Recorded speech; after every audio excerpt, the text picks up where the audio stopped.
Welcome to Commission Ed, the Air Force Officer Podcast. Here we explore the training and development of America's leaders in the application of air power and the profession of arms. The views expressed are those of the hosts and do not reflect the official policy or position of the United States Air Force, Department of Defense, or the U.S. government.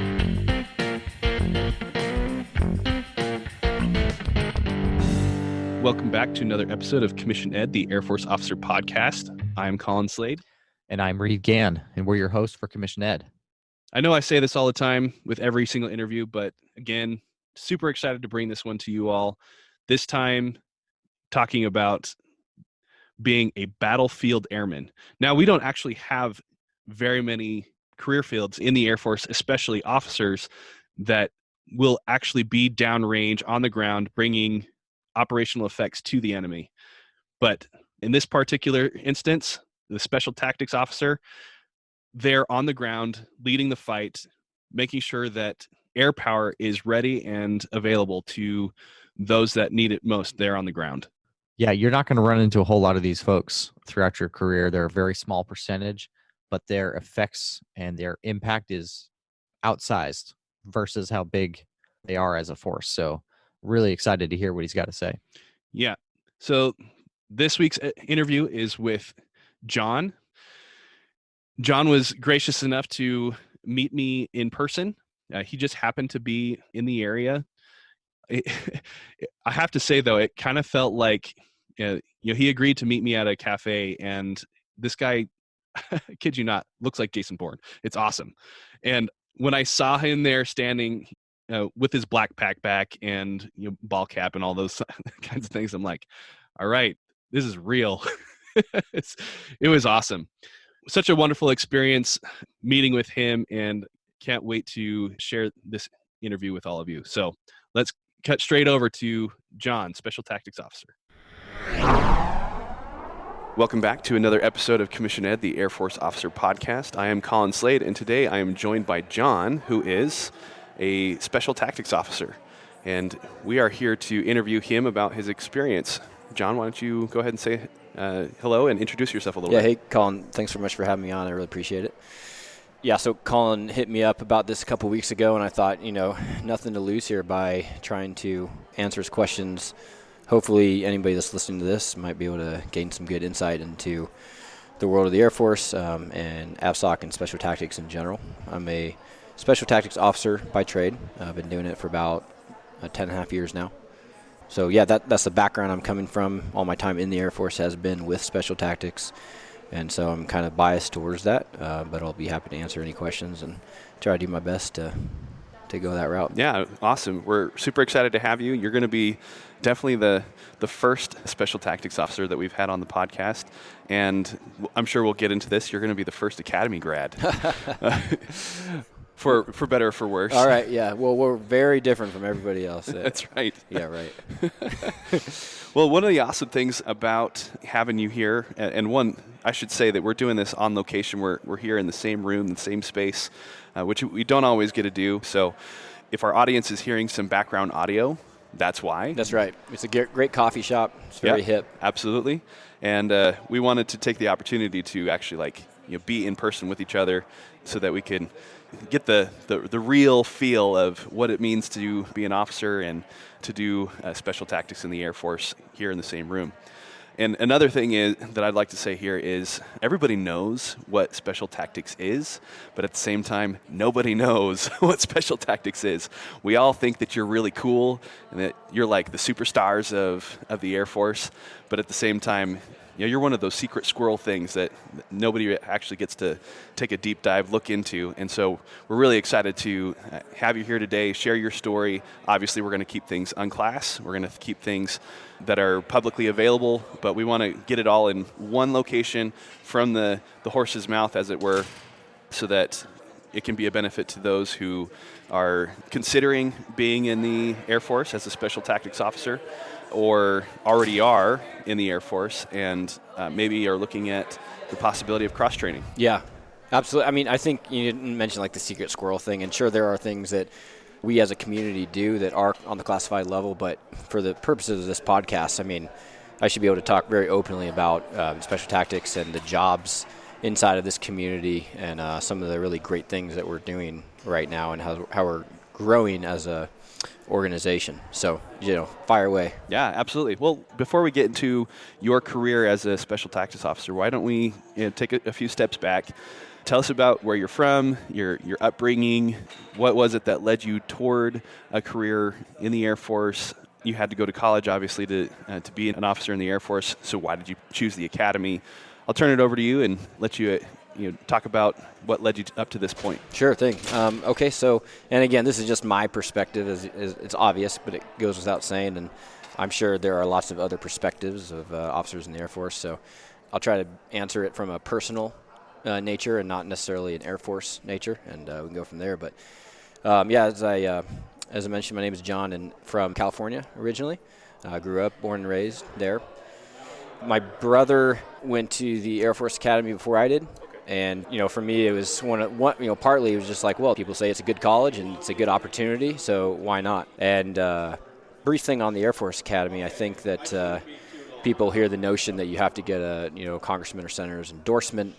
And while that is true, and it is a fairly long process, anyone with the grades and the ability to put together a good package, score high in the SAT, things like that, can get accepted there. So it's absolutely not out of reach for somebody that grew up in a bad area or, low income, things like that. It's, I didn't know a congressman or senator personally. I just went to the board and got interviewed. So on that, I did apply to some other schools. And as we talked about earlier before the podcast, I mean, there's pros and cons to going anywhere. I got accepted to some other schools as well and some ROTC scholarships, but in the end, I just figured this kind of matched where I wanted to go professionally with my life. And the funny thing is I didn't know exactly what that was. I just heard from some mentors of mine and, of course, my brother, who's 2 years ahead of me, that it's a good place to go. So, I went there straight after finished high school in late spring and went to the basic training in summer 2005. And for those of you guys who don't know it, basically you do your basic cadet training the first summer before you start your freshman year. Yeah. So, and everybody does that? Everybody does that. Yep. So as opposed to ROTC, where you, just correct me if I'm wrong, right after your sophomore year. Yeah, that's when we do field training, which is a whole different animal, very different from what you call it BCT, basic cadet training. Yep. So that's a couple months long, and at least it was 15. Well, let's see here, almost 15 years ago now. But yeah, I think it's challenging for a lot of people. It was definitely challenging for me in certain aspects. I think that some people are shocked by the military culture. I wasn't necessarily shocked by that part of it. I kind of grew up in a very strict and conservative home, so that part really didn't shock me. But it was just this might sound funny, but it was almost like just getting out on your own with that freedom to do whatever you want to do when you're allowed to do it, which is funny talking about the academy. Yeah, I was going to say. But for me, I mean, that was for me one of the biggest things. And to be honest with you, I almost failed out my first year at the academy because of grades. I flunked 2 classes. I just wasn't prepared to manage the course load and my time. I was so young. I was 17 at the time that I got there. So really, I was just a child, and just very immature and just learning about life through a fire hose. Yeah. So basic cadet training, first year, almost flunked out, but I thank God I got the help I need to acclimate to that climate, and really ended up pulling myself together and making some really good friends, getting better study habits. Ended up doing pretty well academically, and just learned about life there at the academy, which is a kind of a unique place to learn about life. But I think it was a good stepping stone for me. Frankly, if I had been to a normal college, I might have who knows where I'd be right now. So maybe not even an officer. Maybe not even an officer. Yeah, exactly. I might be a snowboard instructor at Breckenridge, but which would be okay. Which would be not a bad gig. Very different. Yeah. Yeah, so all in all, I enjoy the academy. you get more freedom as you develop there into an upperclassman your junior and senior year. Towards the end, it is very similar to a regular college, besides like some of the military training days on Saturdays. And obviously, everybody knows about the football games are mandatory unless you can figure out a way to get out of it. Which you accomplished how many times? A couple, a few. It was good. And I have a close group of friends that we still get together with once a year at least. And I just saw them for our 10-year reunion, and we got a house together there in the Springs. And, so I know you can make a good group of friends at any school, but for me personally, that was one of the biggest positive bonuses about going there. There are some challenges to going there, and because of that, it breeds those deep relationships. Sure, absolutely. Yeah, so that's definitely one of the pros of the academy is that it helps to forge that band of brothers and sisters too. Plenty of females will end up going to the academy. What are some of the other pros that you think that our audience should be aware of with regards to going to the academy? Well, big picture is adversity, I guess. If, you go there and you struggle with grades or you struggle with just the military environment of it all, or whatever that is, it really gets to you. I think anybody can adapt, and as we know, adversity builds character, and I think it did for me, especially like from my freshman year to my senior year. I think I grew quite a bit as a person. And so that's one of the biggest things you can probably look forward to is just if you're looking to develop as a person, this is a good place to go. And, I think they have and they continue to harp on ethics there and setting people up for success. I can't speak to the institution as a whole. I'm sure there are things going on there that I disagree with. But put it this way, I wouldn't discourage my kids from going there if that's something they chose to do. Yeah, and that's a really good litmus test for whether or not somebody should consider going there. That if you're willing to send your own kids there, believing that they're going to have a positive experience and grow as an individual, come out better on the other end, then yeah, maybe that's definitely something that they want to consider. But even so, there have to be some drawbacks to going to the academy. It's not a perfect institution, as you've already alluded to. What would be some of those things that you point out? For one, if you're looking for that very dynamic social life with the crazy parties every Friday night and everything, you're not going to. The typical college experience. Yeah, you're not going to. It's not going to be there. If that's the experience that you're looking for, you won't find it there. Now, I think you will find aspects of that there. For instance, I went up to go skiing quite a bit with good friends, and we got a condo, and we had a good time up there in the mountains. And so there are aspects of just getting away from that environment that you're afforded there, and I think that's one of the things that kept me sane and keeps a lot of cadets sane by just breaking away for a while and going about that life. But yeah, it's not going to be. Don't go there looking to join a frat. Okay. Now it is a frat in its own right, I would say. The whole institution is a frat. I'm doing my air quotes right now. It is kind of like a frat. With its own, months-long initiation. Yeah, exactly. And I've heard that the academy as a whole is doing their best to make that a positive experience for everyone. Well, one other thing is just academically speaking. I mean, you go to San Diego State, and you're not forced to take classes like aeronautical engineering and astronautical engineering, a couple sets of chemistry and calculus, things like that. Like you can do a few core classes, and then you can start focusing on your major. And at the academy, you're taking core classes the entire time up through your senior year. What was your major while you were at the academy? It was behavioral science, psychology. Okay, cool. Yeah. Where even though you're doing a psychology degree, that's still a Bachelor of Science at the academy. Every degree at the academy is a Bachelor of Science because every single degree has to take these upper-level math sciences. Did you have to do calculus? Yep, sure did. Calc 1 and 2? Yep, Calc 1 was one of the two classes I failed my freshman year. And then chemistry was the other one, and I will never forget that my chemistry teacher that first semester, I saw it on a piece of paper. I went to a board basically saying, should John graduate from here, and he said, I don't think he has what it takes. Oh, really? Yeah.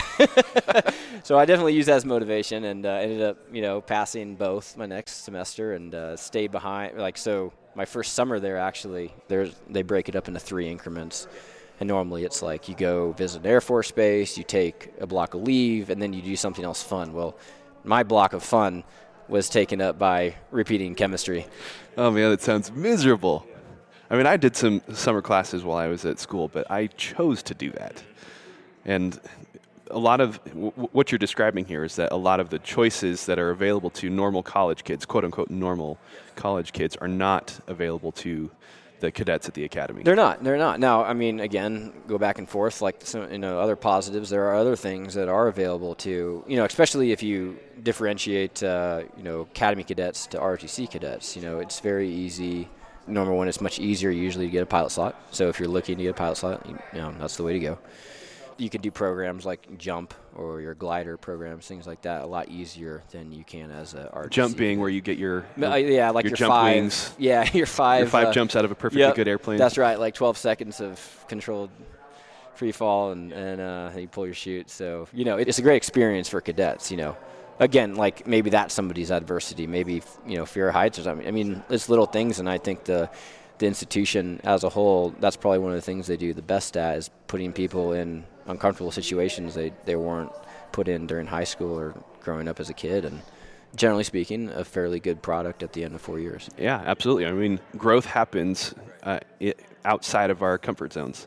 If we stay where we're comfortable, we stagnate and don't develop as a person, and certainly not as an officer. Right. Now, I should say, especially for like you RTC cadets or RTC grads out there that think I'm some kind of like ring knocker, I'm not.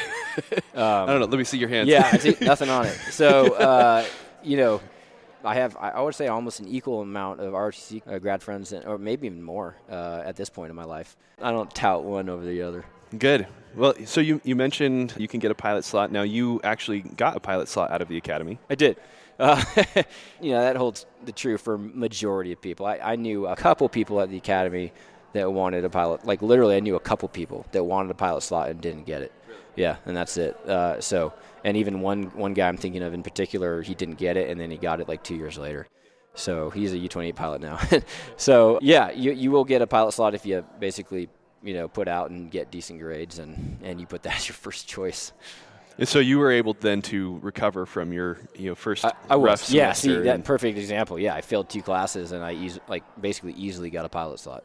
So I wasn't the type of individual that, built model airplanes as a child and just like flying is everything they ever wanted to do. I thought it sounded fairly exciting, so I was okay with the idea of putting it down, but as a kid, of course, I remember wanting to be a Navy SEAL. Okay. And so I guess I kind of trended that direction, obviously, a little bit later. But I think that I didn't know about special tactics. I know we're going to talk about this in a little bit, but I didn't know about special tactics until I was a senior. The Academy has a battlefield airman prep program, or they call it a Phase 0 program, where these cadets that are interested in special tactics, they wake up at 5 a.m. on Saturdays and carry logs around and learn how to mission plan and do things like that. And I remember as a cadet seeing that group every once in a long while and just not sure what they were doing. Yeah. So the program, that Phase 0 program, actually existed while you were a cadet there. It did. Yeah, okay. and it still exists. I was able to talk to them a couple months ago when I visited Colorado. And it's a good program. I mean, they have a fairly good success rate, especially preparing their cadets physically for Phase 2. And I'm sure we'll get into that as well. But they have a fairly good success rate. And I know they're trying to improve the program even as we speak with how can they make a fairly well-rounded cadet leader before they get to selection. Right. So I think that's the goal. Yeah, well, so you got your pilot slot. Yeah. You graduated. But at this point, you had at least heard about special tactics. So take us from what happened at the end of your time at the academy, graduation, going to pilot training, not going to pilot training, ending up at special tactics selection. How did all that pan out? Yeah, when I was a senior, I went to like an informational brief, one of those optional briefs at 7 p.m. after dinner, and I sat there and said, this matches my personality a little bit better. And so I kind of started doing my own research, and I think it was like the second semester of my senior year. So like I had already had my pilot slot. I had probably, everything was set up for me to go to Laughlin Air Force Base and Del Rio down there on the border. And so I did. I graduated. We get our 60 days of leave which I should mention is another perk of going to the academy. You get 60 days off after you graduate. It only took you 4 years to Yeah, it took to 4 earn years it. to get it, but I mean, it was an awesome time. And then got to Laughlin and was doing more research. And what happened was I went and talked to my wing commander at the time, and I said, hey, sir, I think flying's a great career, but I've been doing my research, and I think I want to be a STO. And he said, no, you don't. You want to be a pilot. So he said, go to IFS first and Pueblo and see how you like it. So I saluted promptly, and I went to IFS and did that program, and I liked it. I actually enjoyed flying. I had a tough time on landings. I remember that, but I figured it out. So I graduated. Yeah. It was kind of like, getting up on a wakeboard. Once you do it, you're like, oh, no, that was easy. Why didn't I just do that the whole time? So I came back to Laughlin, and I went back and told my commander, hey, sir, flying was fun, but I still think I want to be a STO. And he actually said, if you're not successful being a STO, and there may or may not have been an MFR that was written, that you can't come back to UPT. So that was a tough choice, but it provided sufficient motivation. Yeah, I mean, we don't know exactly how things would have worked out the other direction, but he gave you the push that perhaps you needed to really jump both feet into the STO career field and commit to it. I mean, I was all about it. I was going that way if there was any way to let me go. All right, so you're there in Laughlin, and it's at this point that you really start preparing toward your time at Phase 2. So how did you prepare for it? Well, as you can imagine, at Del Rio, there's not a lot of people focused on special tactics. They're all getting ready or are flying. So mostly by myself, and that's not the right way to do it. The best way to do it is to find a lot of individuals and maybe even make a group or a club, and that you can work out together and study together, maybe read some books together, things like that. But I started training fairly hard. I had a casual job, which, that basically means you're waiting to do your real job, and in the meantime, I was working at the hospital for about maybe 6 or 7 hours a day, filing papers and things like that. So I had plenty of time to train. I just so happened to meet a crow, or he's a crow now, and he was also trying to do the same thing there. We did a few pool workouts together, and I did what I could. I reached out to, I think I spoke to one STO and one crow on the phone before selection. I read a couple books. I found whatever I could find at the time on the internet, which wasn't much. Looked at whatever YouTube videos that were out there, and just tried to kind of indoctrinate myself for a few months before Phase 2. Yeah. So this other guy that is now a crow, same situation where he was a pilot candidate and then decided that he also wanted to pursue the crow career field? Yeah, I don't know exactly what brought him to that spot, but we ended up going to, at the time, crow and STO selection were different. We're separated, and I think he went to crow and I went to STO that week in the spring of 2010, and we both got picked up. Okay. Yeah. Yeah, so what you're describing is that if you're going to prepare for Phase 2 selection and the career field of being a special tactics officer, you don't want to do that by yourself if you can manage it. Yeah, if you can help it, you absolutely want to do it together with, at least equally motivated individuals. Find some people to bring you up, and maybe have some that are more talented in different ways than you are. We've seen people be much more successful when that happens, when they form these little groups. Yeah, I mean, it's definitely true for the special tactics career field, but really the same thing could be said about anything that we do in the Air Force. Is that while Phase 2 is an individually graded event, but if you try to pursue it and be successful on your own, it's unlikely to happen. That really you need to surround yourself with people that are going to push you and pull you and help you grow and become that really effective officer. Yes, ideally. We've seen successful candidates do that. Now, I will say that, at Phase 2, we're not training. We're just assessing for talent, essentially assessing to see if you're the right person for the job. And every once in a while, people come along and, they haven't done a whole lot of training or prep for phase 2, but they're just the right person, and they have flying colors psychologically and with their IQ tests and physically, and they're just a natural born leader. Now, everybody's not like that. I definitely was not like that. But sometimes this is just like the right person that we want to accept into AVSOC. Sure. But even so, with the natural born leader, you still would encourage that person to work with other people. Oh, for sure. Yeah. Give them the practical experience of helping others to reach their level. Yes, so, and bring them up as well. Yeah, awesome.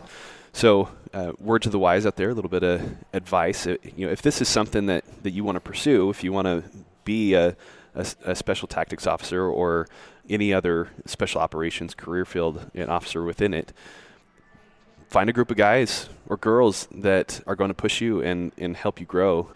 That's going to be one of the best ways that you can prepare for it. Yes. And I think you'd be surprised, like especially if you are at an AVSOC base or something like that, how many people are at least considering it or who wouldn't mind working out with you as you get ready. Yeah.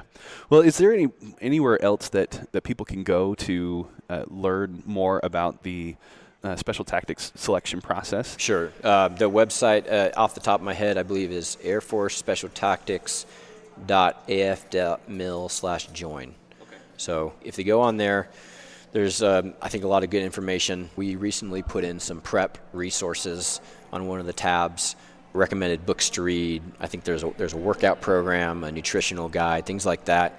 To YouTube links, for instance, explanational videos on how to do water confidence drills and the like. And so if people get on there, and that'd be a good starting base even for an ROTC detachment to make a little club.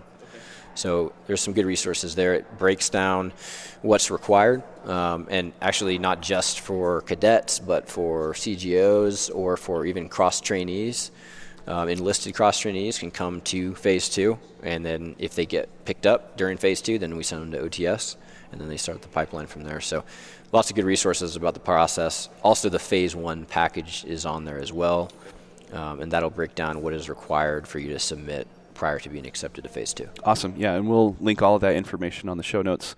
Make sure that all the links are correct, it's the right information, so that you all have access to it. Now, if somebody has looked through all of that information and they still are wanting more, like you mentioned how you talked to a special tactics officer and you talked to a STO and a CRO before you went to a selection. Is there a way that interested people can get in touch with the STO or a CRO to pick their brain about it? Yes. Along with that website, I'll give you some links. There's basically a sto.recruiter email org box that once you go through that website, we get a lot of the same questions, so we try to answer a lot of people's questions on the website. But if you have additional ones, once you go through those resources, you can hit us up on the email org box and ask your specific question. It's kind of funny, we're not trying to prepare anybody unequally. So we don't want anybody to have a specific advantage. Because, again, we're hiring individuals with the potential to be good leaders in special tactics, and we don't want to give away the keys to the test. So, for instance, with the Phase 0 program at the Air Force Academy, they've asked a lot of questions about, how to improve their program and things like that, and we try to give them good feedback, but we also don't tell them, which events to prepare for and things like that. Yeah, that makes total sense. You want to keep it an even playing field. I mean, you don't want just STOs out of the academy, right? Yes, that's right. No, we absolutely do not. Though STOs out of the academy are not necessarily a bad thing. Yeah, not necessarily. But just like any other career field, you value the diverse background and capabilities that people can bring as long as they meet your baseline requirements. Sure. Yeah, as long as they meet the baseline requirements and the hiring board believes you're the right individual. I think some misconceptions that I've run into in the past are everybody that is successful at being a STO or CRO was the captain of the football team, and they're definitely an outgoing type A personality, and that's just not true. There are some different personalities in the career field, not just in the officer rank, in the enlisted ranks for sure. And some people will just blow you away. Like some of the quietest people will just blow you away by their ability to lead when the time comes and to perform. Yeah. And that's really what you guys are looking for. Well, good. Yeah. So with that in mind, let's dive a little bit more into the special tactics career field. If you wouldn't mind, take a minute to help our audience understand, why does the special tactics officer career field exist in the first place? Yeah. Well, basically, as you know, and as everybody here listening knows, every branch has their special operations forces. We just call them that. And the Air Force has our branch, special tactics, because not only are we good at all the dynamic things that you historically think of when you think about special operations, all your dynamic direct action, but we're also very good at linking the air component to the ground problems that we solve. And so, for instance, one of the historical mission sets of a combat controller is to be the JTAC, or the Joint Terminal Attack Controller, calling in the close air support for a special operations team. And so they can line up in the stack and clear the rooms just as well as anybody else, but then they get to the top of the roof and they got their 2 radios and they're talking to the stack of aircraft above them, calling in the close air support and using the sensors and things like that we get a lot of additional training in. And so that's why I think we have a fairly good reputation in the SOF community to bring that air component to the fight on the ground.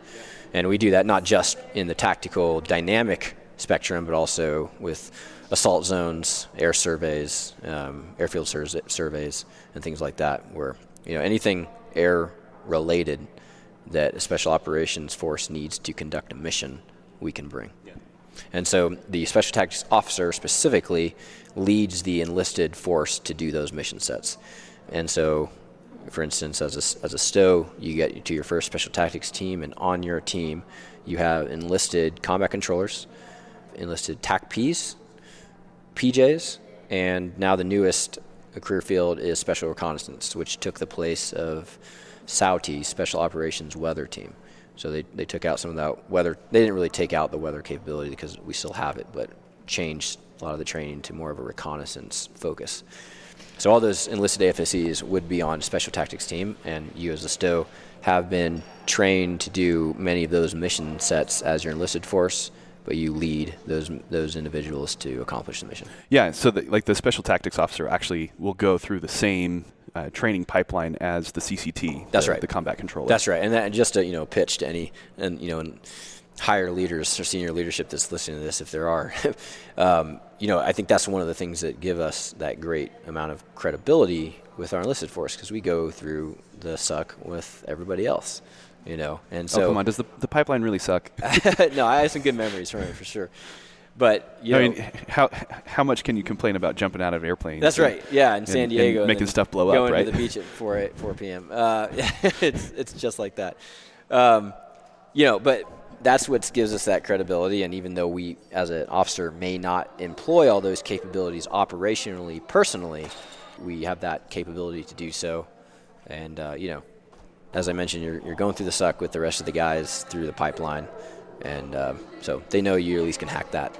Yeah, and that's a really important point that you're bringing up here, and is applicable to really any officer career field in the Air Force, is that it will build your credibility if you are able to demonstrate to your people that you're able to do the same things that they are, and that you're willing to do it. Right.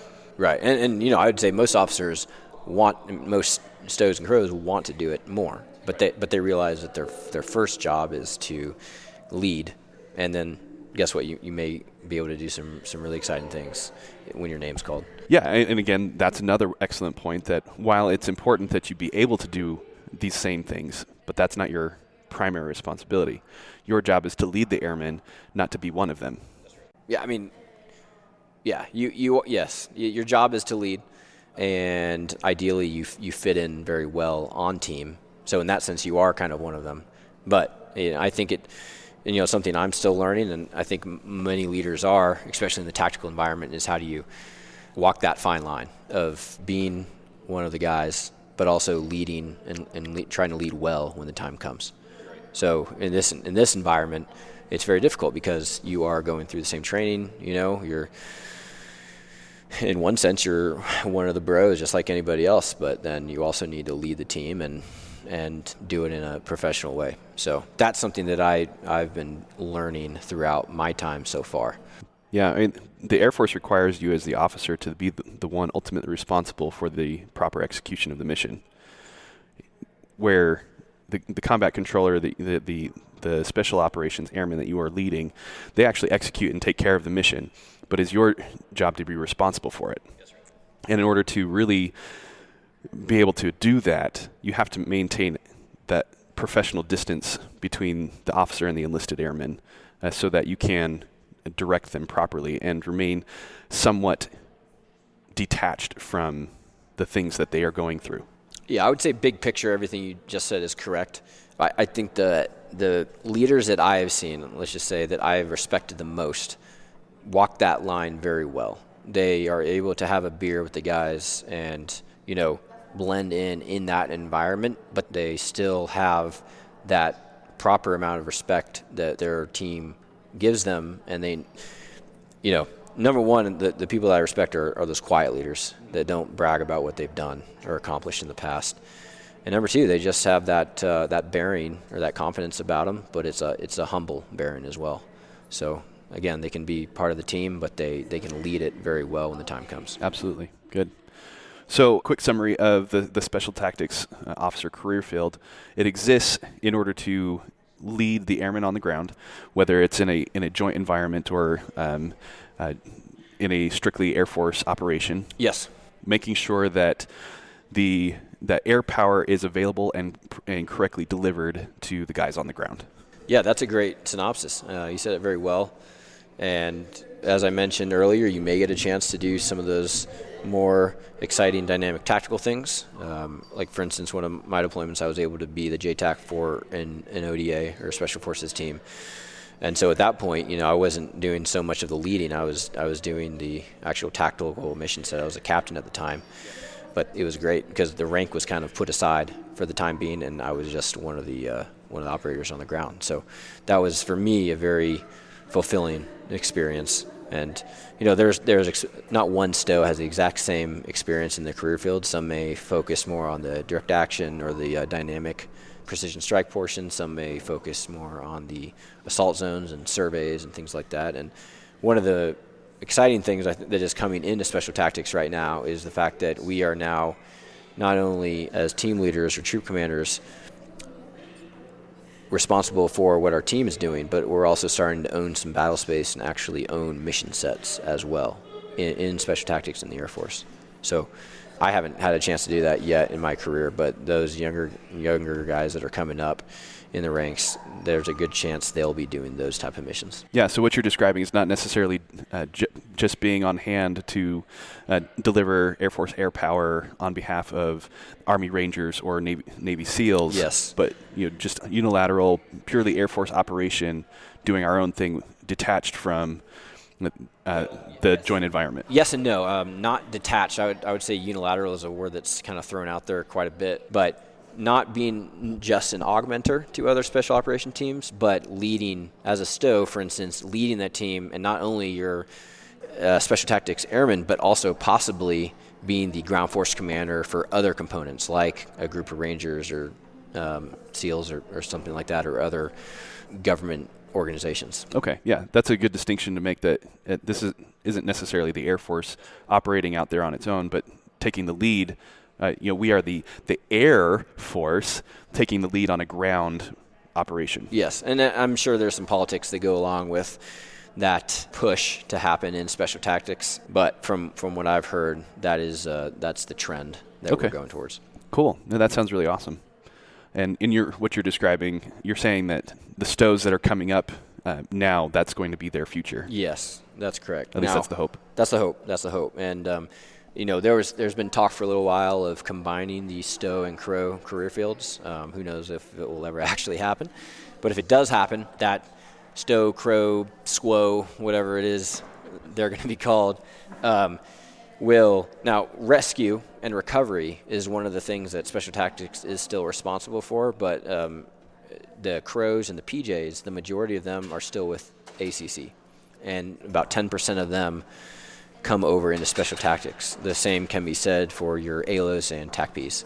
So about 90% of them are supporting your conventional Army forces, and the other 10% come over into Special Tactics and they have to go through their own assessment as well. But that's why Special Tactics still has those mission sets of precision strike, recovery, humanitarian efforts, global access, all those things that we're responsible for. But there's been rumors for a long time, well before I got into the career field, that the whole rescue organization will come over into AFSOC. We'll see if that ever happens. Okay.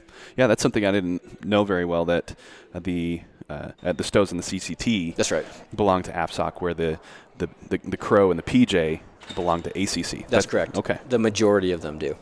There's about 10% that do transition over into Special Tactics. So that's really cool, that what you're describing about the Air Force being able to take the lead on some of these ground operations, while still being able to deliver air power when and where it's needed. So my next question is getting at, so then who is your customer? Who does the Special Tactics officer exist for? Well, I would say on the micro level, STO exists to serve the airmen on his team, and to make sure they have the resources and the capabilities and the training and the finances and everything needed to execute their mission sets.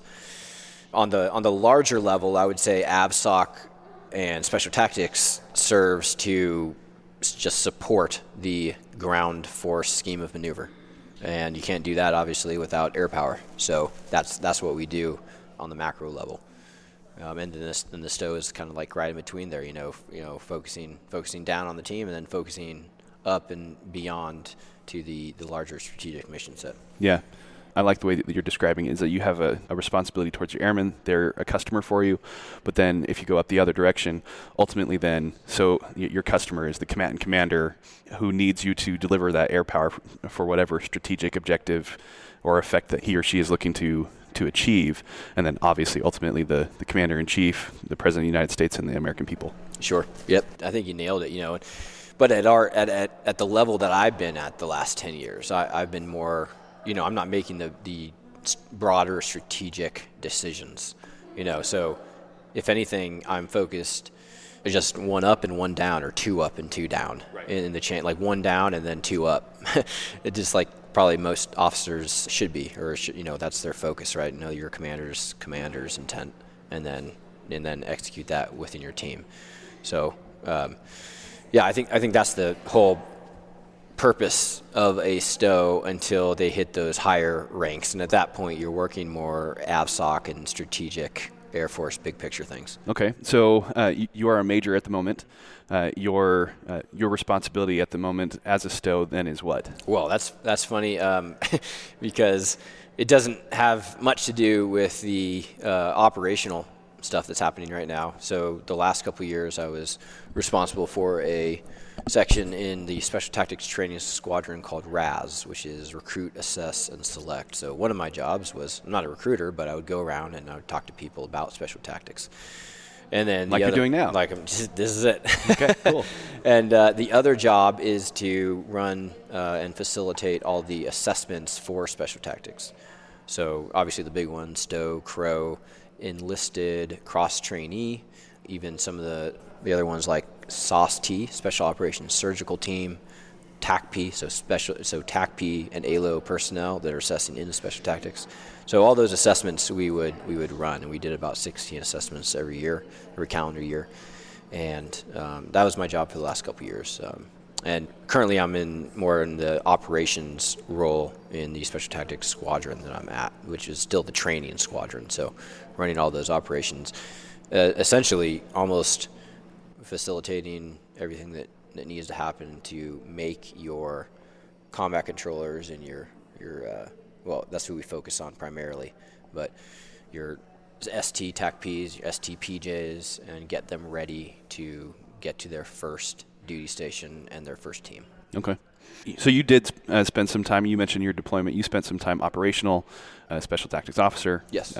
You were part of an STS, a Special Tactics Squadron. Yes. Okay. And then you moved from there to your current position within the training pipeline? No, not exactly. So I was with a ST team for about 3 years in North Carolina, and from there I moved to a school called SOTAC, Special Operations Terminal Attack Controller Course. And I was the detachment commander there for a while. At the time, it was in Yuma, Arizona.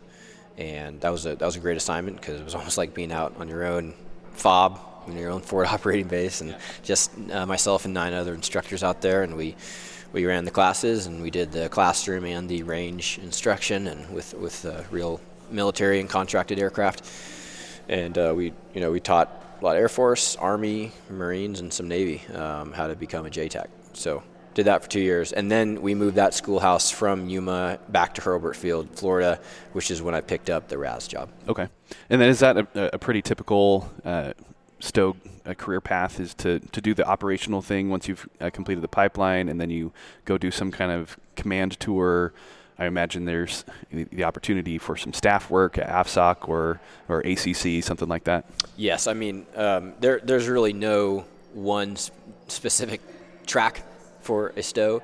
I think they're trying to improve that at the 24th Special Operations Wing, of making it more predictable.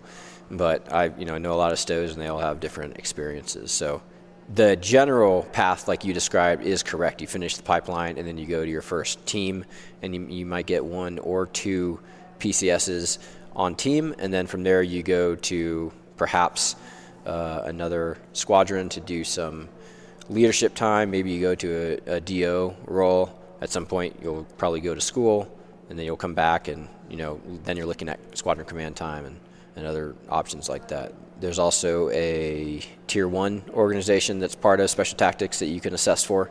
So once you get onto your 2 series squadron team time, maybe you do that for a little while, and then you can assess to that other organization. Okay.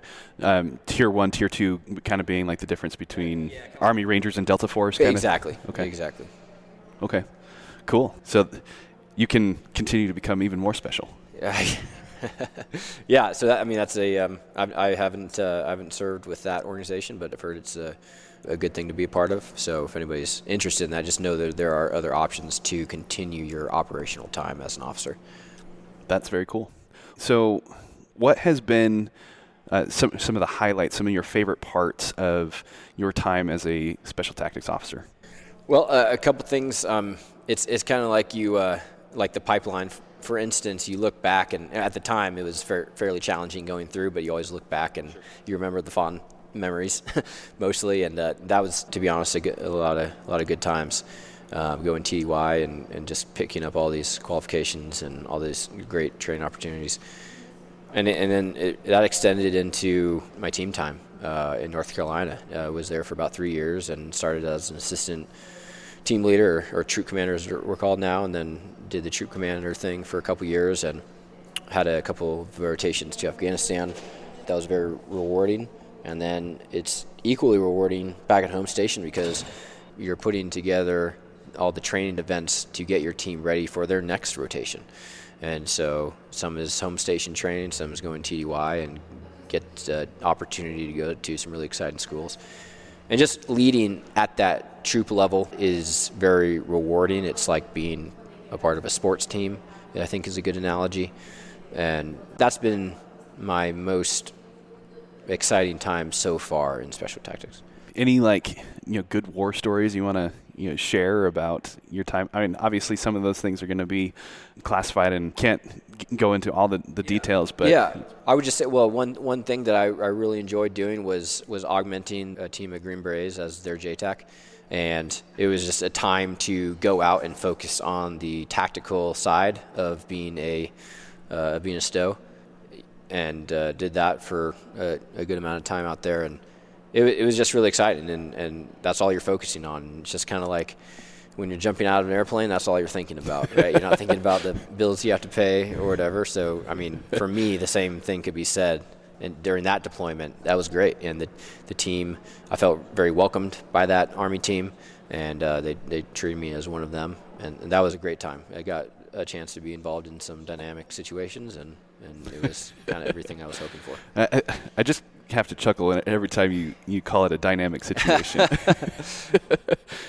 Because dynamic for one person may be something that's really tame, sure. And just like listening. I guess it's a big catch-all, right? Yeah. Where dynamic for me as a civil engineering officer is a pipe broke, and we got to go make sure that. That would be dynamic to me as well, because I don't know how to fix a broken pipe. Yeah, well, and I don't know how to kick in a door and clear a room. Yeah. So that was a great time. And then I mean, not to like keep saying like, I loved every minute of my time, but I really did enjoy my time as part of SOTAC.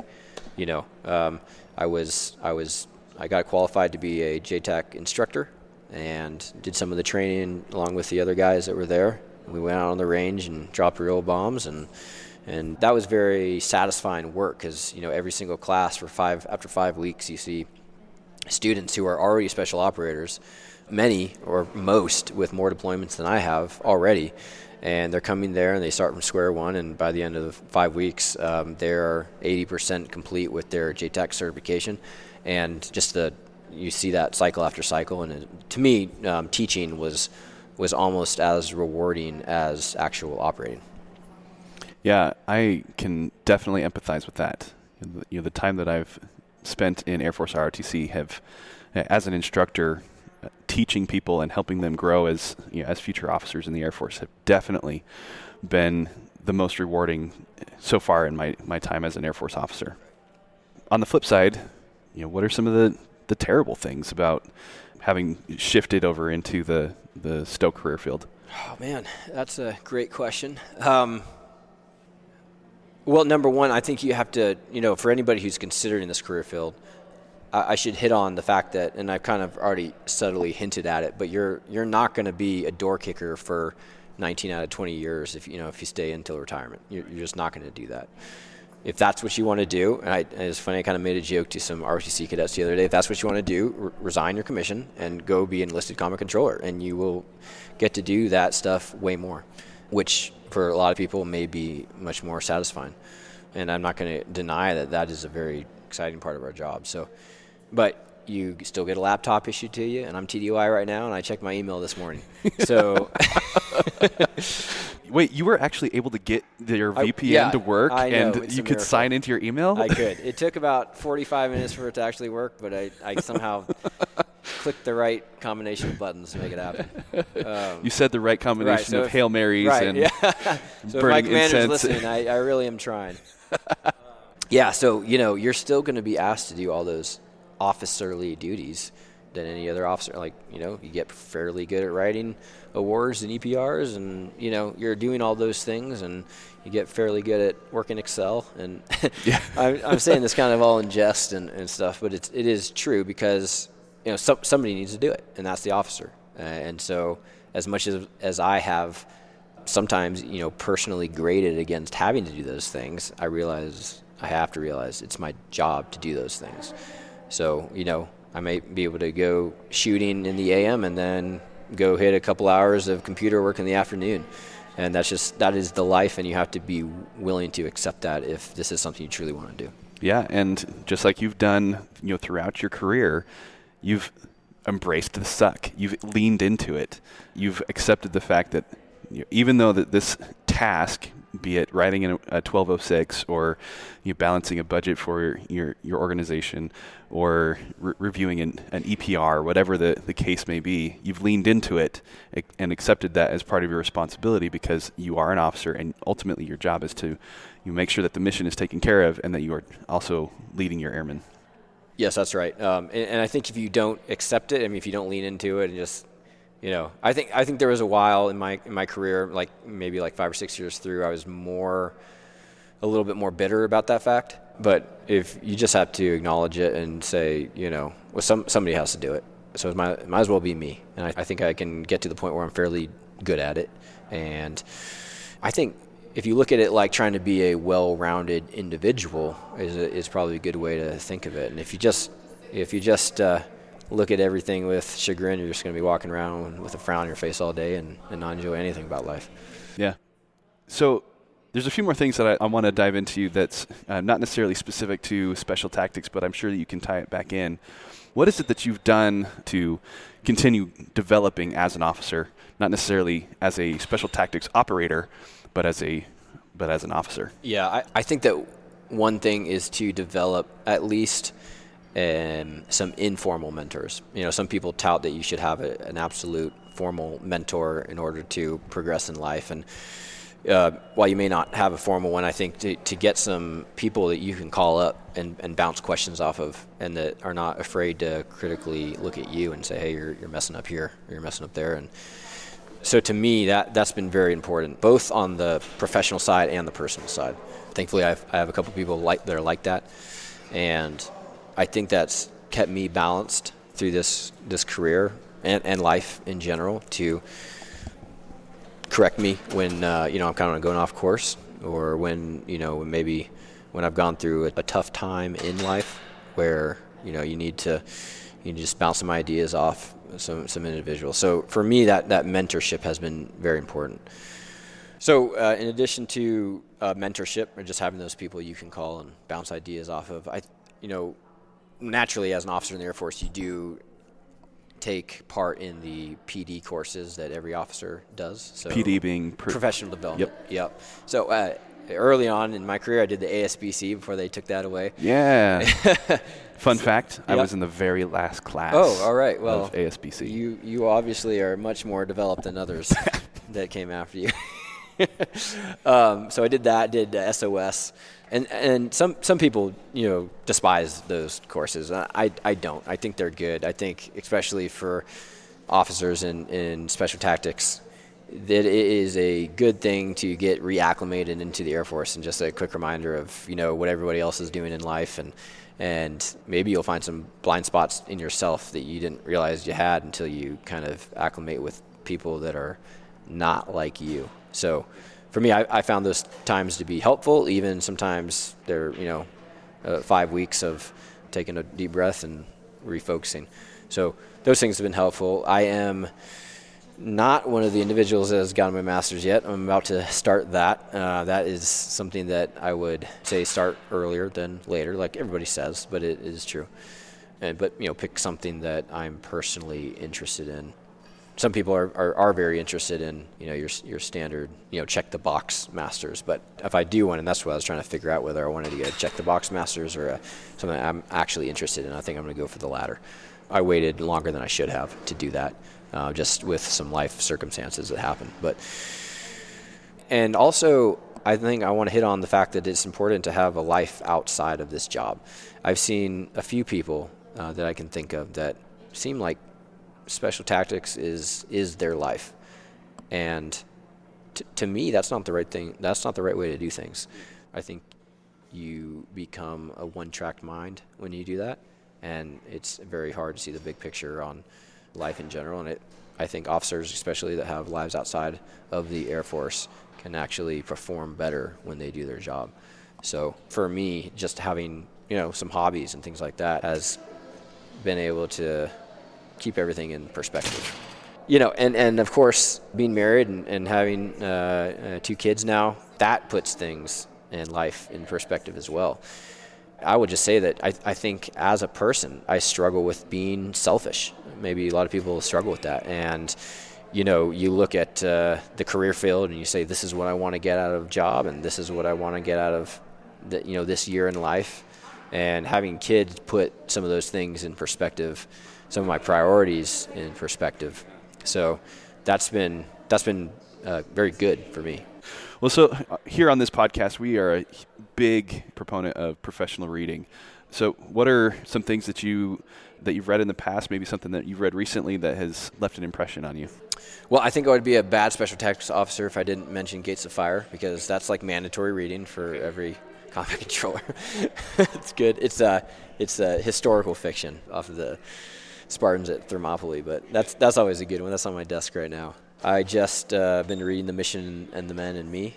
That was a great book, and actually I helped put together the reading list that's on the website I mentioned earlier. So I think there's a reading list on there. Most of those books I've read, not all of them. I got some other suggestions from some other mentors as well. But that's something I'm trying to read every day, and that's been a challenge recently. But the people that I respect and look up to, one of the similarities, one of the commonalities is that they're constantly reading.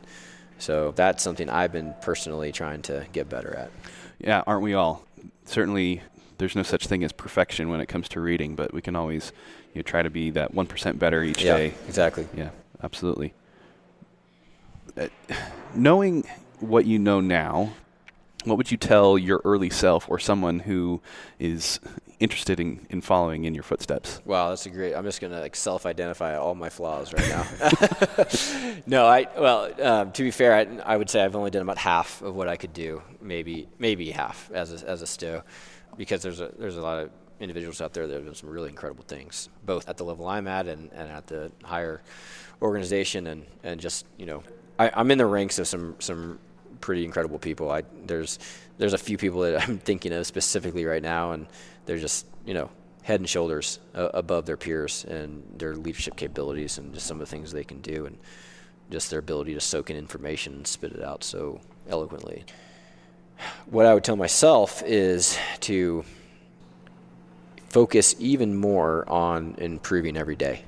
So whether that's on the professional level or the personal level, in their personal life, I think that is so huge to having a successful life and a successful career. So making not just fuzzy choices to get better at things in life, but to make deliberate choices to, if I was saying, hey, John, what are you going to do and how are you going to be successful over the next 10 years, like post-graduating college?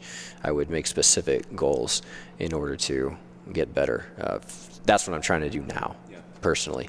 And so, not waste a minute of it because it flies by so quick. I mean, team time and all that, just so enjoy every moment, I try not to take things too seriously. If anything, I have a problem with taking things not seriously enough. There you go. I self-identified one of my flaws, but which I'm trying to work on now. But I would want myself to make a bigger impact with the position or whatever circumstance I found myself in. Not to say I skated through anything per se, but I think that I can always improve in, using what God's given me to help other people, help my family, things like that. Yeah. I like the self-improvement piece for sure. It's like investments, if you do it early on, it will pay interest and dividends over the course of time. You build upon that foundation, and the earlier you get started, the further you'll be later on. Doesn't mean that you can't start later. That's right. And there's never a point in your career, in your development, where you're too far gone, yes, right? I definitely agree with that. There's some flaws I've self-identified with even recently over the last couple of years that I'm making specific efforts to correct. And, I think that is the key to having a successful second half of life is to do that and not become complacent or satisfied with where you're at. Yeah. Well, awesome. Well, thanks for sharing your time and your wisdom with us. There's two more questions I want to ask you. Sure. The first one is, if somebody is interested in learning more about this, we've already talked about the website that they can go to, and I don't think we've mentioned this, but John is not your real name, and we're going to leave it at that. You wanted to protect your identity, which we're absolutely going to support and pursue, but if somebody wanted to pick your brain about your time as a stow, is there a way that they might be able to get in touch with you? There is. The best way to do it is reach out to that org box I mentioned earlier. I think it's stow.recruiter@af.mil.af.mil. We'll link it, as you mentioned, to the podcast. But again, we like to give everybody a fair shot and an equal shot at selection. But if there's specific questions they have, or we're just looking to reach out a little bit more specifically about hear from a stow or even like my NCOIC right now, enlisted combat controllers, their perspective, they can reach to that order box and shoot a quick email and we'll get back to them. Awesome. Well, good. So then my last question for you is, John, what does it mean to be an officer? I ultimately think it's putting others above yourself. And we talked about self-improvement and what I would tell my younger self, and that is something that I think it can take people an entire lifetime to learn. And so, yeah, an officer, I think just a general, a quality individual will end up putting others before themselves. And if you can learn that, I think you can have a huge impact on yourself and have a much more fulfilling life and a fulfilling career than you would if you were just looking out for number one. And so that's something I'm working on right now, and It's a constant process.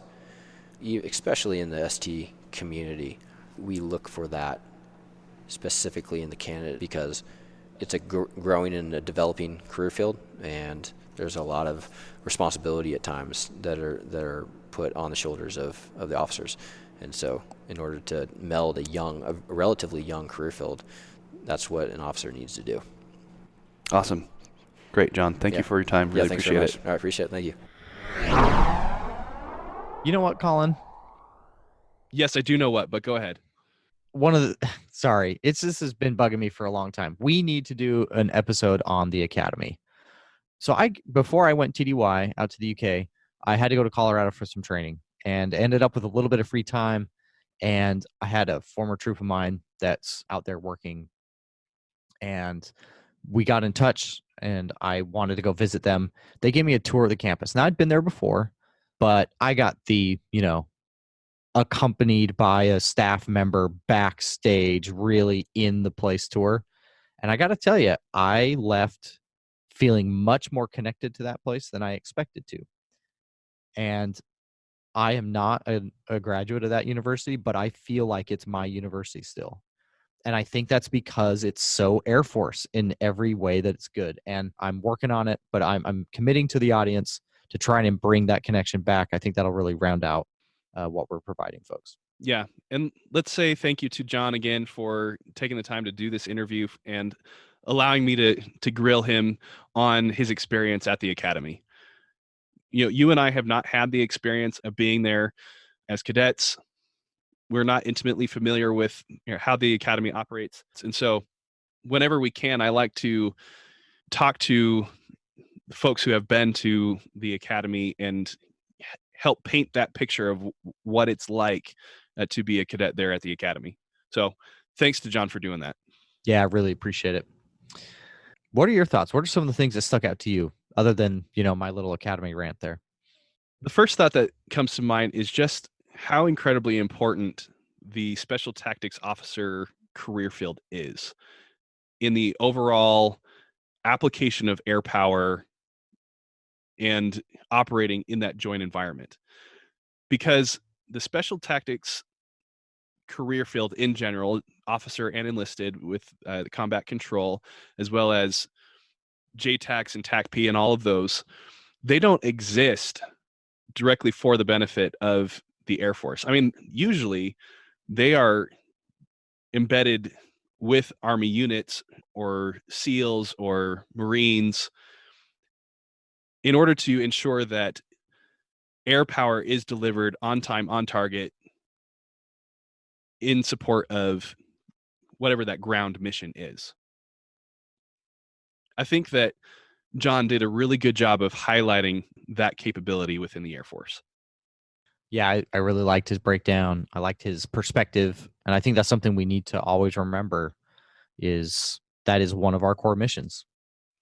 I mean, because one thing that we need to keep in mind is that when you're conducting a war, that there isn't any one component, land, air, or sea, that is going to fully achieve the objective, that is going to fully end the battle or win the war. We have to work together with our joint partners as often and as effectively as we can. And the special tactics officer and the special tactics career field in general is really good at making sure that we provide effective air power to the other services. Yeah, no, that's a good perspective. One thing I really like that he talked about is this challenge in trying to balance what appear to be and can often feel like our competing interests of being a leader versus being a technician, and how that's acutely felt in his career field just due to the high degree of training required to become competent and how necessary competence is for credibility and acceptance as a leader. And I think that it's probably particularly challenging in his career field, just given, what he talked about. I think in our career fields, Colin, you as CE primarily, and then myself as an intelligence officer, yes, our competence and our ability to do is important and it is essential. But I don't know that it is as critical as it is in their career field. And I thought that was interesting because that's something, I mean, we could do an episode just on that alone. Yeah, absolutely. And then balancing that over the course of a career, because, for example, we know that there are pilots who are not interested in necessarily the leadership aspect of what their career field entails, offers, or even requires. That they are more focused and more interested in just being a technician. They want to be in the jet. They want to be really effective and capable in delivering air power, which is fantastic and good for them. And we need people like that. But at the same time, there is a requirement for pilots and any other career field to also take on a leadership role, move up the ranks, and be responsible for ever growing larger and larger areas of responsibility. Yeah. And it's a tough thing to balance, and it changes. It changes over time. One thing he mentioned, and I totally agree, as a young CGO, which I know, we think a lot of our audience is in that category, you absolutely do need to be focused on being competent at your job. That is 100% what you need to be doing right then. And without ignoring the responsibilities of developing as a leader. So, but it's tough. It's going to be a constant balancing act. And I thought he did a good job of articulating that and kind of describing that it's tough. And it is tough. Yep.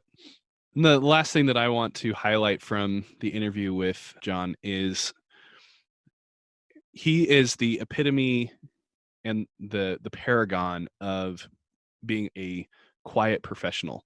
I don't know if you picked up in the interview, I was trying to get him to share some really cool war stories, because if anybody in the Air Force is going to have cool war stories, it's going to be a special tactics officer. I mean, pilots are cool. They do some cool things, but they're not on the ground. Well, and not only that, but when was the last time we actually shot at other airplanes? It's been a little while. Those folks are retired now, and it's just, we are so good as a service at what we do that no one comes to the mat. They don't want to roll with us, as it should be, and I'm happy about that. But given the last 20 years of conflict, it's going to be the special tactics folks, and they're people that are directly engaged with the enemy. So yeah, you're right. And yes, right, the quiet professional, he wasn't even biting. And it is an honor and a privilege to be associated with people like that. And I genuinely mean that. And I want to thank John for taking that stance. I mean, it would have been great. It would have made for good pod for him to share a couple of stories from, to more fully describe some of those dynamic situations that he found himself in. But at the same time, I'm so glad that he didn't, because it then gives us the ability to have this discussion right now about quiet professionalism, and not standing up on the hill, waving your flag, saying, hey, look at me, and all these amazing, wonderful things that we've done.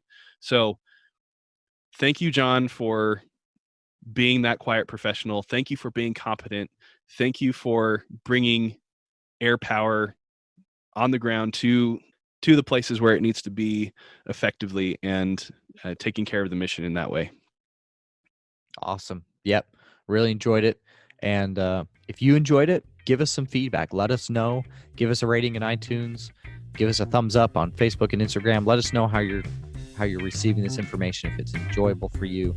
Always trying to get better as we deliver content to our audience.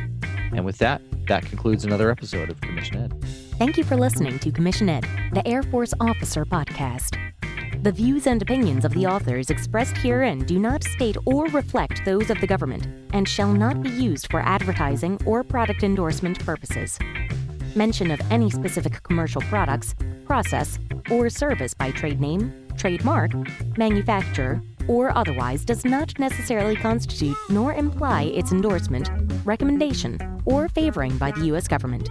The mention of companies by name is solely for the purpose of discussion and should not be implied as endorsement.